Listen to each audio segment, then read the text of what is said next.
Does enjoying the rich experience of uninterrupted cash flow for life seem like an elusive dream? Then you will want to talk to local wealth advisor Richard Hansine. Wake up to the new rules of business, featuring entrepreneurs and the professionals that serve them. If you're a business owner, these 5-minute daily episodes are just for you.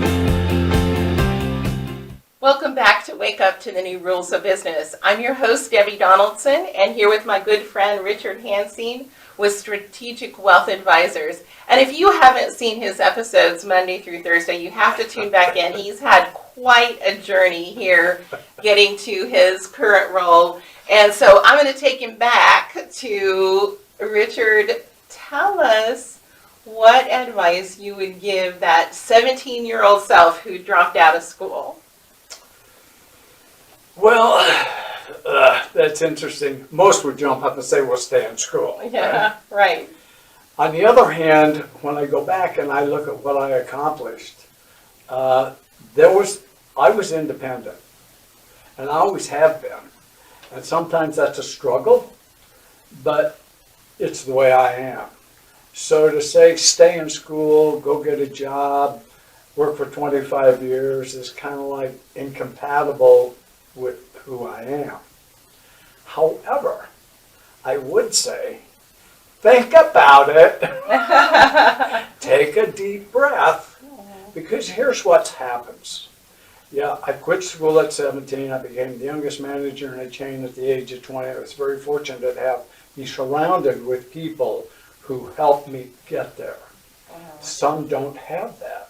Right. And the other thing is, I never looked back. I was always looking at down the road. So I never looked back and said, oh goodness, you made a mistake. So that's one thing that helped me. I also would say to them, you know what? Maybe you should go do some career counseling, because I'm a CPA. I've never told you this story either. Let me interrupt a little bit. So there was a Greek orator, and he couldn't speak very well. So he loaded his mouth with rocks, and he went to the ocean. And he began to speak, and he continued to speak until he could speak through the rocks and over the waves. Okay? That's kind of what I do. I would say, do you really want to do that? Because that is the hard way to go. What I did is not like getting in a canoe and going down the river. It's more like being a salmon swimming up the river, hoping the bear don't eat you. So I think I would say, really check out your heart. Go do Colby Index, for instance, and find out what it is how you work, and is that compatible with where you think you can make the money and create the dreams that you want. So I would suggest that you be very careful. And in today's day and age, it's a little bit different than it was when I was 17. School is something you probably need to consider greatly. On the other hand, Bill Gates quit college. He's one of the richest people in the world. Right. And he is, because when I listen to him talk, he's a little more collaborative than I am, but it's the same idea. I know there's a better way. I see a way to do it. Think about it. He made a PC when IBM was the mainstream computer maker, and IBM said, oh, you'll never make it.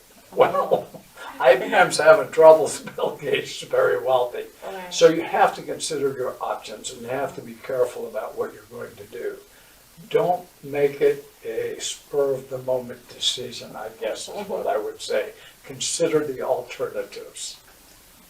I think that it would be pretty good advice. Although that 17-year-old, I think about it now because it's fresh for me when you talk about that, because I have grandsons who are in college, and one needed a gap year, and you really took a 3-year gap from 17 to 20 before you went back to college and got your degree. But in that 3 years, you learned so much from those entrepreneurs and became the youngest manager in a retail store chain. So I don't know if it was a chain. It was a It was, chain. yeah. So Large so yeah, you really accomplished a lot, but I do think that's good advice for that 17-year-old stuff. We're so impetuous at 17 and don't think too many steps down the road, right? It can be very difficult. Yeah. I would say this, however, quitting school at 17 and doing what I did actually gave me the grit to go further and accomplish what I had, because I never look back. I'm always looking at the next step. But it's been hard. It hasn't been a cakewalk. So that's another piece of good advice, is to keep looking ahead. Yes, Right? it is. Look through that windshield. Don't Yeah. look in the rearview mirror. Right. Richard, thank you so much for being on the show this week. You've been very enlightening, all of your information. Thank you so much. It's been a pleasure. My pleasure, Debbie. Thank you. You're welcome. We'll see you next week.